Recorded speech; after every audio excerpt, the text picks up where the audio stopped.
মাত্র একদিনেই ইউটিউব চ্যানেলে 15 মিলিয়ন সাবস্ক্রাইব। এটা কিন্তু ইউটিউবের একটা খুবই বড় রেকর্ড। ইউটিউবে যত বড় চ্যানেল আছে সেই চ্যানেলের রেকর্ডও কিন্তু ব্রেক করেছে এই নতুন চ্যানেলটি। আজকে যেই চ্যানেলের সম্পর্কে আপনাদেরকে বলবো, এই চ্যানেলটি ওপেন করেছে ক্রিস্টিয়ানো রোনাল্ডো। রোনাল্ডো হচ্ছে খুব জনপ্রিয় একজন ফুটবল তারকা, আপনারা প্রত্যেকেই তাকে চেনেন। কালকে রাতে রোনাল্ডো একটা পোস্ট দিয়েছিল ইনস্টাগ্রামে, যেখানে তার নতুন যে ইউটিউব চ্যানেল রয়েছে সেই ব্যাপারে সে একটা অ্যানাউন্সমেন্ট করে এবং বলে এটা আমার একটা ইউটিউব চ্যানেল, এখানে আপনারা সাবস্ক্রাইব করতে পারেন।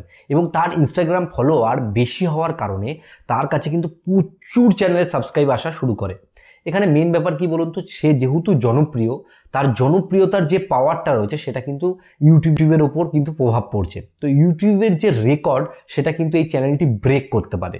জনপ্রিয় যেসব চ্যানেল রয়েছে, যেমন ধরুন মিস্টার বিস্ট, পিউডিফাই, সেই সব চ্যানেলের কিন্তু সাবস্ক্রাইবার সংখ্যাকেও কিন্তু পার করে দিতে পারে এই রোনাল্ডোর এই চ্যানেলটি। এই চ্যানেলটি ওপেন করার পরে সেখানে কিন্তু 17 থেকে 18টা ভিডিও আপলোড করা হয়েছে এবং প্রত্যেকটা ভিডিওতেই কিন্তু মিলিয়নে মিলিয়নে ভিউজ এবং লাইক রয়েছে।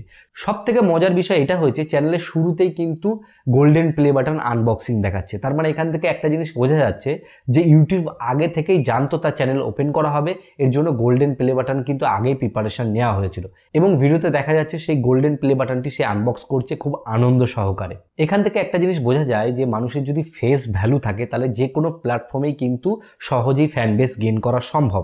সে এতদিন ইউটিউব চ্যানেল খোলেনি, এখন হঠাৎ খুলেই এত অডিয়েন্স বেস।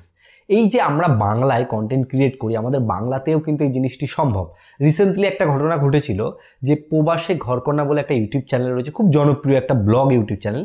সে ইন্ডিয়াতে এসেছিল তার ভাইয়ের বিয়েতে। আসার পরে সে তার ভাইয়ের বউকে একটা ইউটিউব চ্যানেল ওপেন করে দেয় এবং সেই চ্যানেলে এসে সে সবাইকে সাবস্ক্রাইব করার কথা বা সেই চ্যানেলের বিষয়ে আর কি পরিচিতিটা আপলোড করে এবং সেই ভিডিওতে একটা হিউজ পরিমাণে কিন্তু ভিউজ আসে এবং সেই চ্যানেলে প্রায় কিন্তু 1 লাখের কাছে সাবস্ক্রাইব হয়ে যায়।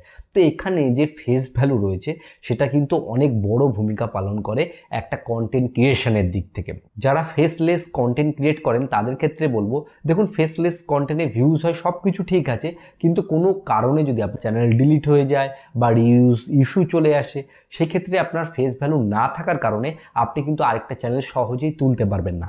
আপনার যদি ফেস ভ্যালু থাকে সেই ক্ষেত্রে আপনি কিন্তু সহজে নতুন চ্যানেল খুলে আপনার চ্যানেলটিকে প্রমোট করতে পারবেন এবং অ্যালগোরিথমও কিন্তু আপনাকে ভালোভাবে সাপোর্ট করবে। তাছাড়া আপনার ফেস ভ্যালু থাকলে আপনি ইনস্টাগ্রামে গেলেও কিন্তু ফ্যান বেস পাবেন, আপনি যে কোনো টুইটারে গেলে ফ্যান বেস পাবেন, ফেসবুকে গেলে ফ্যান বেস পাবেন, মানে সব জায়গায় কিন্তু একটা ফ্যান বেস পাবেন। আশা করি এই ব্যাপারটি আপনাদের কাছে ইন্টারেস্টিং লেগেছে। তো আপনারা কে কে রোনাল্ডো চ্যানেলটিকে দেখেছেন অবশ্যই কমেন্টে জানাবেন, আর এই ভিডিওটিকে শেয়ার করে সবার মধ্যে ছড়িয়ে দিন। আর ভিডিওটি ভালো লাগলে অবশ্যই লাইক করতে ভুলবেন না। ভিডিও শেষে বরাবর আমি যে কথাটা বলি, আপনারা সুস্থ থাকুন, ভালো থাকুন, অলবাংলা টিপস চ্যানেলের সাথে সদা সর্বদা জুড়ে থাকুন।